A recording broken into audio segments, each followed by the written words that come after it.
Hi Gemini! Kamusta? Ito po si Divine Tarot 888 para sa iyong February kapalaran. Tingnan natin ang energies connected sa iyo sa love life mo. So, kumusta kayo guys? Comment present para alam kong nanonood kayo.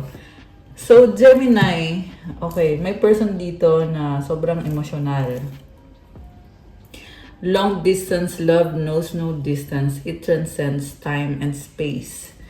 So, kahit magkalayo kayo, pero andun yung connection ninyo sa isa't isa. This is a spiritual connection.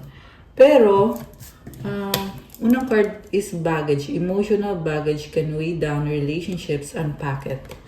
So, yung person na ka-deal mo, may iba siyang ka-deal na person na hindi pa niya tuluyang binitawan yung person na yun. Kaya, baggage. Ibig sabihin, kailangan niyo pang pag-usapan to. And then gift, love's greatest gift is the ability to truly understand one another. Oo, mahal ka niya, pero hindi niya mabigay ng buo yung sarili niya. Kaya may trust issue. Guard your heart. Not everyone deserves your trust. So, mukhang naging emotional ka nga dahil sa mga nangyari sa inyo nitong taong to. At isa pa, mukhang magkalayo din kayo. Kaya ang hirap ng ganyang klase ng sitwasyon. Hindi ka naman din sure kung loyal ba siya sa'yo habang hindi mo siya kasama or kung masaya siya sa piling ng iba. Divine timing, trust in divine timing, love arrives when it's meant to.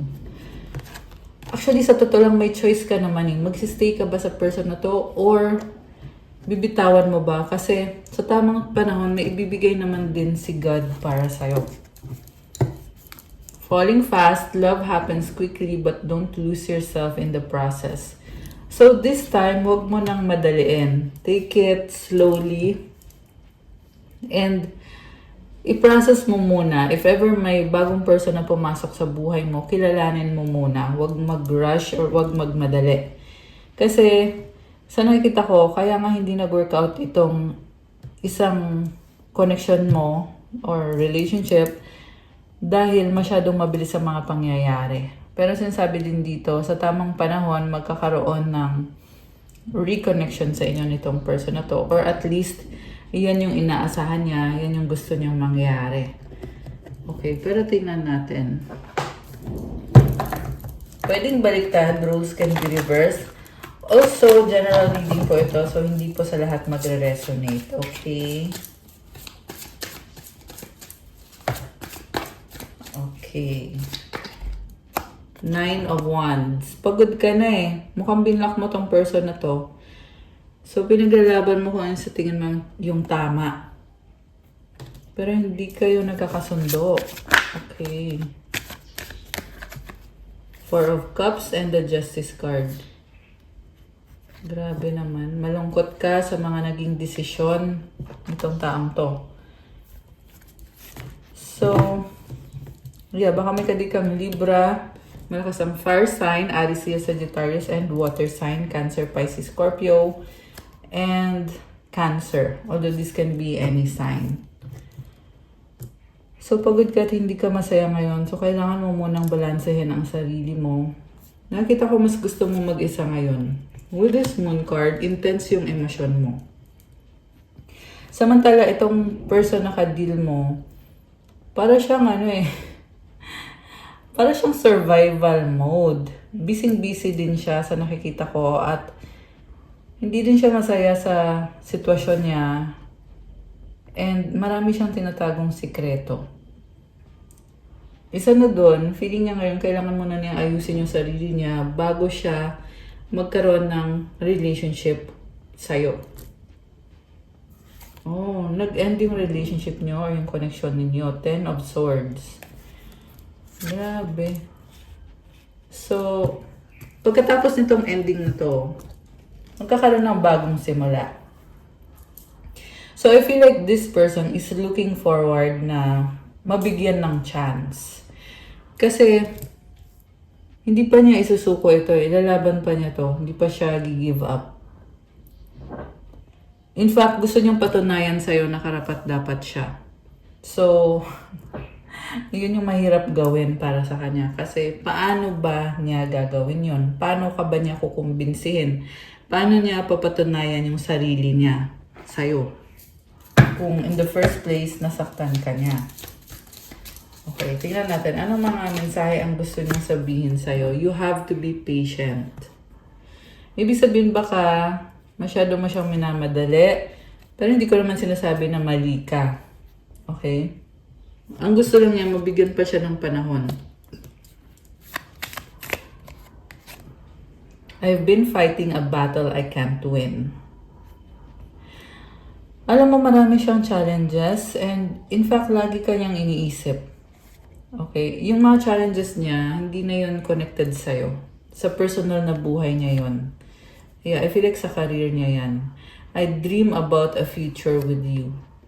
Marami siyang kailangan ayusin para bago niya maabot yung pinapangarap niyang future. And yes, kasama ka sa pinapangarap niya. Don't pressure me, okay? Pinipressure mo masyado daw itong person na to. I can't, not right now. Mukhang tinalikuran ka niya. I wish you were mine. Tinalikuran ka niya dahil sa career niya. Yan yung nakikita kong nangyayari dito sa person na to. Napipressure siya sa'yo. Kaya kung hindi ka niya kinakausap, yan ay dahil marami siyang inaayos at inaasikaso ngayon. Sobrang busy. I'm tired of running. Okay, mukhang tinakbuhan ka. Okay, at the same time, pagod na daw siya. And ang nakikita kong pagod is physical. Physically pagod. Baka kasi hard worker to or yung nature ng trabaho niya is nakakapagod. Okay?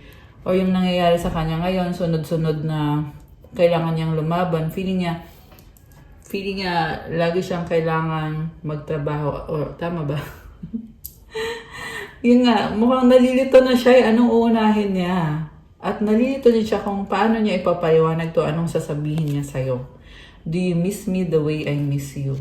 Mukhang may mga memories kayo na talagang mahalaga sa kanya. I'm yours forever and ever. Can you hear me whisper your name? So, andun naman yung loyalty niya sa'yo.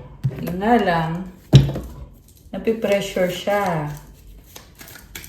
Kasi, loyal na siya sa'yo, pero yung focus niya ay wala naman sa'yo. Nasa trabaho niya, nasa sarili niya. Dreams, look to your dreams. They hold all the answers you seek. Pinaka-priority niya ngayon yung pangarap niya. Kasi feeling niya, pag naayos niya yung sarili niya, matutulungan ka din niya or mabibigay niya sa'yo kung ano yung gusto niya ibigay sa'yo. Actually, may pangarap siya para sa inyong dalawa. Ikaw yung pangarap niya. Okay? Gusto niya mag-settle down with you. Gusto niya mangyari yan ngayon. Kaya lang hindi niya magawa. Romance. Romantic surprises are on the horizon. Be open to them. So there is attraction, romance, love. Oh my gosh, wedding. Taking your relationship to the next level one step at a time. So ultimately, ito talaga yung pinakagusto niyang mangyari na magkaroon kayo ng solid commitment, ng wedding. Yung masasabi niya na kayo na talaga at maging stable na itong connection na to. Grabe naman. Parang haba ng hair mo dito. Oo, pinapangarap ka nitong person na ito. Pinapangarap niya yung romantic na wedding. Wow! Oh my gosh. Kilig moments. Okay, this is a very romantic person na ka-deal mo. Abundance. Wow! Open your heart to receive the abundant love the universe has to offer. Alam mo sinasabi dito, kahit anong mangyari, ibibigay ni universe sa yung pangarap mong abundance sa pera, sa love life, at sa iba-ibang aspeto ng buhay mo. Pero kailangan mo din buksan ang puso mo para matanggap mo tong mga blessings na to. So Gemini, talagang nakikinig si universe, nakikinig si God sa mga pinapangarap mo. Okay? So, I feel like this is a reminder from your angels na kahit may mga challenges ka, pero talagang ibibigay naman sa'yo yung pinapangarap mo kasi deserve mo yan. And ang nakita kong energy dito ay sobrang sobrang magaan at romantic. It's like love is in the air. Ganun yung nakikita kong energy na naa-attract mo ngayon, Gemini. Ayan, I love it. So, okay. Gusto ko pang tingnan from the tarot kung ano ba ang intensyon nitong person na ka-deal mo. Okay. O, diba? Naalis ko kagad yung mga cards.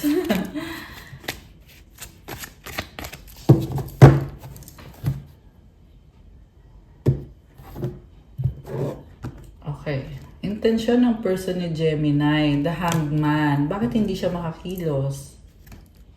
Three of Wands. May hinihintay siya bago siya makakilos. Seven of Cups. Queen of Swords. Oh, okay. Grabe naman to. Mukhang nanggaling siya sa isang sitwasyon na nasaktan siya. Medyo lumamig yung puso niya. Pero marami siyang options na tinitingnan. Gusto ka niya. So, sabi dito, dati pa, hesitant siya sa'yo. Tapos ngayon,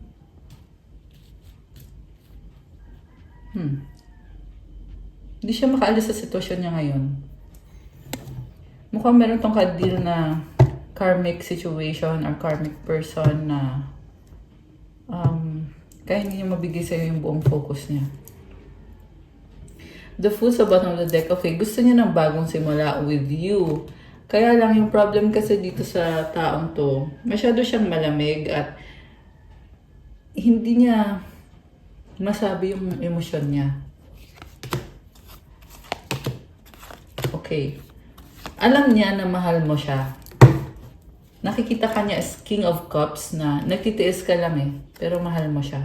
Mahal ka din naman itong taong to. Nakikita ka niya as the one. Ikaw yung nagpapasaya ng puso niya. Pero, bakit ang bagal ng movement niya? Kasi nakikita ko dito nakahang siya Naka-stock up siya ngayon. So, I feel like, bigyan mo muna siya ng panahon. Kasi nga, sabi kanina, nape-pressure siya So, panahon para ayusin yung sarili niya, lalo na yung finances niya. Kasi, meron naman siyang pagmamahal sa'yo. Nahihirapan lang din siyang i-express. At isa pa, nakikita ka niya as ikaw yung happiness niya. Ikaw yung the one or pamilya kayo. Ayan. Pwede nga, yung iba sa inyo baka pamilya na nga ito. At nagiging malamig na yun itong person na to kasi marami siyang kailangan ayusin sa sarili niya. Pero gusto niya ng bagong simula. Ngayon, kung gusto mo itanong, kung may plano ba siya para sa'yo, actually, nagtatry naman siya So, be patient sa kanya. And I feel like timing is important or divine timing is important para sa kanya. Nakakita ko pa rin dito na sa tamang panahon, ikaw pa rin yung gusto niyang i-pursue at makasama at mahalin. Siguro pinagtagpo kayo sa time na marami siyang kailangan i-heal sa sarili niya, sa sitwasyon niya sa buhay. Okay. Anong gusto niyang iparating na mensahe kay Gemini? Tingnan natin. Matalino naman itong taong to, sabi dito. Kaya lang, yun nga, kailangan mo na niyang ayusin yung mga problems niya. Okay. I hide my true self. Thinking of you makes me smile. I am sorry. You are my peace. You hurt me. Grabe naman. Medyo intense. Open your heart. I wish things were different. Let's forget the past. Grabe. Feel ko mabait tong taong kadilin mo. So, kung kanino man nagre-resonate ito, mag-comment kayo dyan. Tingnan ko naman yung mensahe galing sa mga angels ni Gemini. Kuha tayo ng 3. Okay. Kuha din ako ng isang advice.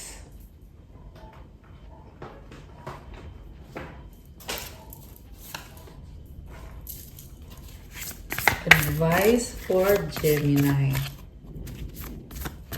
Okay. open your heart. Oh, sabi din dito, open your heart.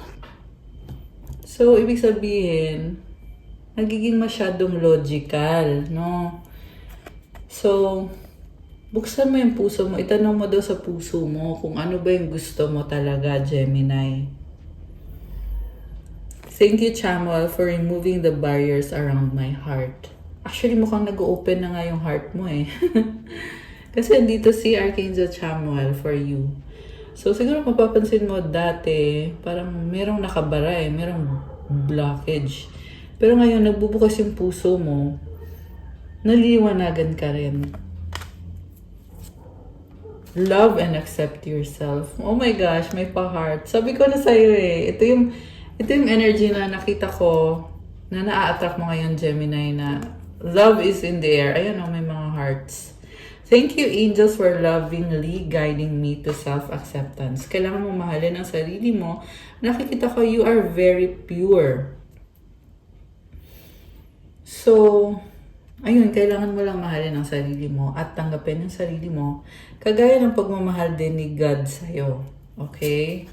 Peace and harmony, Archangel Raguel. Thank you, Raguel, for surrounding my life in a harmonious light. Wow naman! So, tingnan mo, naka-white siya. Ito, naka-white din. I love it. So, yung purity na meron ka, yan din yung tumutulong sa'yo na ma-attract yung mga blessings mo. Sa love life mo, sa career mo, sa lahat. And you have peace and harmony in your life. So, i-claim mo to. Ayan, may liwanag oh. So, comment, I claim peace and harmony in my life. I love and accept myself. Ayan, i-comment nyo dyan to claim this beautiful energy. So, advice is, creative blocks. If you are an artist of any kind, you can offer all work to the divine, making it God's alone. I offer this for the highest good to the benefit of the planet. Release me from any blocks and restrictions. May this serve all who need. So, ito nga yung sinasabi ko na mukhang merong block. Pero i-pray mo to kay God na tanggalin yung mga blockages at i-heal ka niya. Actually, okay ka naman eh. So, ayan. Sabi ko nga, you are very pure. Kailangan mo lang ipag-pray para lalo kang matulungan at lalo kang i-bless ni God. Kasi marami ka ding tinutulungan at marami ka pang tutulungan, Gemini. Ayan. Okay guys, that's all for your February kapalaran. Please like, comment, subscribe, hit the notification bell. Comment nyo kung nag-resonate ba or kung ilang percent nag-resonate yung reading. Kung kailangan mo naman ng gabay, pwede ka magpa-private reading. Message mo ko sa Viber or sa WhatsApp. Nasa description box po yung contact details ko. I-click nyo po dyan. At i-message nyo ko dun sa Viber or sa WhatsApp. Thank you, Gemini! I love you guys! Have a good day. God bless you all. Stay safe. See you again soon. Bye!